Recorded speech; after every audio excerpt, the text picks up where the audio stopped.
Bonjour tout le monde, je m'appelle Yann England et je suis l'ambassadeur des concerts jeunesse de l'Orchestre symphonique de Montréal. Si vous êtes déjà venu ici à la Maison symphonique, vous avez eu la chance de voir et d'entendre le grand orgue Pierre Béhic.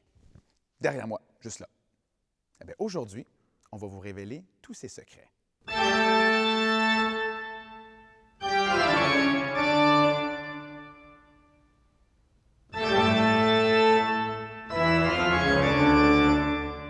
Le premier grand secret du grand orgue Pierre Béhic, c'est son capitaine, Jean-Willy Kuntz. Bonjour Jean-Willy. Bonjour Yann. Ici, à la Maison symphonique, on voit évidemment l'orgue qui est juste derrière nous. On y voit peut-être, je ne sais pas, une trentaine de tuyaux. Est-ce que c'est tout ce qu'il y a comme tuyaux pour jouer de ce magnifique orgue? Le grand orgue Pierre Béhic a 6489 tuyaux. 6489. En façade, on en voit environ 3%. Donc les 97 autres pourcents des tuyaux sont cachés derrière la façade.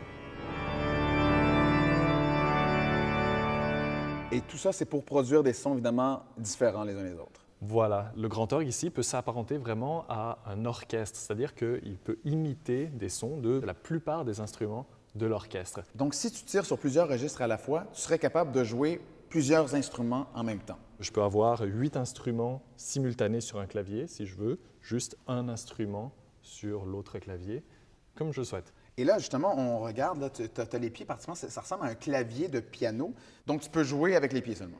On peut jouer tout à fait avec le pied.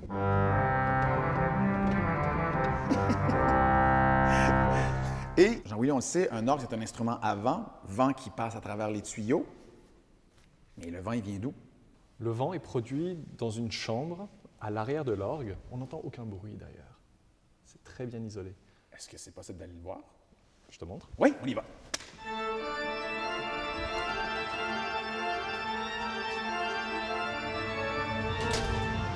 Voilà. Ça, c'est la soufflerie. C'est la soufflerie, donc on a 3 grands ventilateurs.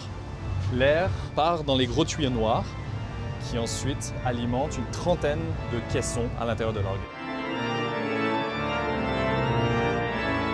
Là, on est à la base de l'orgue, tout en bas de l'orgue. Tu peux voir ici beaucoup de baguettes de bois qui assurent la connexion entre les touches des claviers et les soupapes qui permettent de laisser le vent entrer dans les tuyaux. Ouais.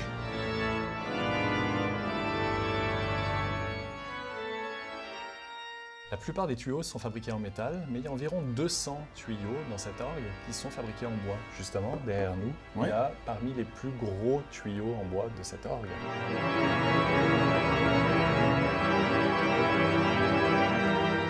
Donc ici, on est une dizaine de mètres au-dessus de la scène. Les tuyaux qu'on voit ici sont commandés par le premier clavier de l'orgue. Tous ces tuyaux-là? Voilà, tous les tuyaux qui sont autour de nous ici sont commandés uniquement par le premier clavier. Est-ce que j'ai le droit de toucher au tuyau? Non, c'est très fragile, faut pas toucher. Ah ouais, à ce point-là? Si on touche, ça peut désaccorder le tuyau. C'est vraiment très très fragile.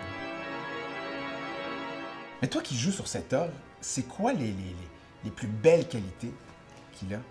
C'est un orgue très polyvalent. Il permet de jouer toutes sortes de musique, toutes sortes de répertoires, de la musique contemporaine, de la musique baroque allemande, baroque française, symphonique française, vraiment tous les styles de répertoire. Donc un orgue ultra polyvalent.